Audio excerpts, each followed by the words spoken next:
Did you ever have the feeling that maybe you just weren't strong enough for this world? That if you could only be more resilient or learn to think more positively, you'd feel well and life would smile on you again? Well, this was me 3 years ago. The irony is, I thought I was on track to feeling well by changing jobs. I'd retrained as a care worker after the retail job that was killing my soul. I didn't know the madness had infiltrated that sector too. I was shoved around, doing the rounds in care homes, part of a chain. We sometimes had to do home visits in only 15 minutes. There was no time to connect or care for the patients properly, and some of them knew it. We were chopped and changed on short-term contracts. I got £8.50 per hour. This was around the time anxiety started to really grip me. The slightest thing would make me so tense. Energy bills had also gone up massively. The one-off government payment wasn't going to help for long. I hadn't heard about time poverty back then, but the stupid thing was, when I was on a contract, I had no time for anything I liked, but when between jobs, I still couldn't recover or do things I enjoyed. I was paranoid the neighbours were judging me for having idle time during weekdays. Welcome to my mind. I felt so crushed by the negativity around me, climate change and all that other existential shit. Hearing friends saying they wouldn't have kids because the future was screwed was just too much. I would browse online shops for distraction, but everyone else's life on socials looked better than mine, which made it worse.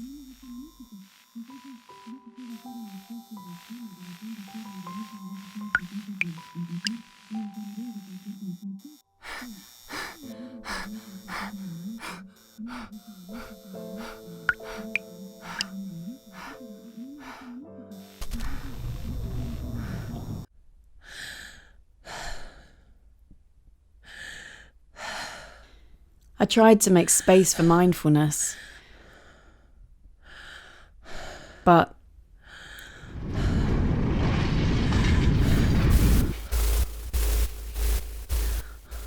the darkness kept pushing in, and I couldn't see a way out. I felt empty, disconnected, even from myself.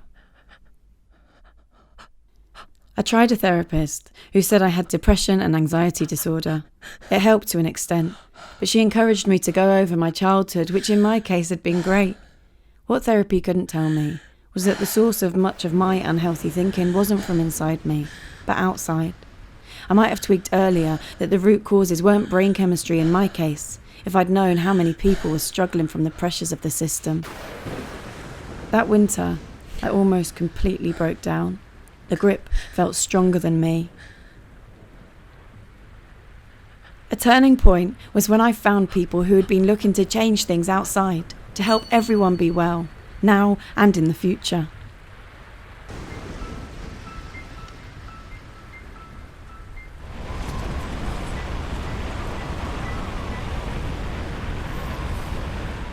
They'd seen how hard it was to keep mental health up when you're constantly just surviving.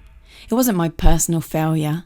The economic system was designed to extract everything from nature and from people like me to make profits, just to keep it growing. These people were trying to put collective care into practice and getting behind the idea of a well-being economy that would work on very different goals and values to the current one. An economy driven by what really matters, ensuring a life of dignity for everyone within the means of a healthy planet, and other needs that are key to mental health, like meaningful work, having time to connect with nature and others, and the right to participate in how things around you are run. It made sense, a system that respects our boundaries and nature, instead of pushing through everything as if nothing is sacred. Where governments and corporations aren't able to use profits and economic growth as an excuse to avoid tough questions, like proper working conditions, taxing wealth to make things fairer, and getting serious about climate breakdown. While learning about how the well-being economy would change the system, some of the changes reminded me of science documentaries I'd seen before I got so sick.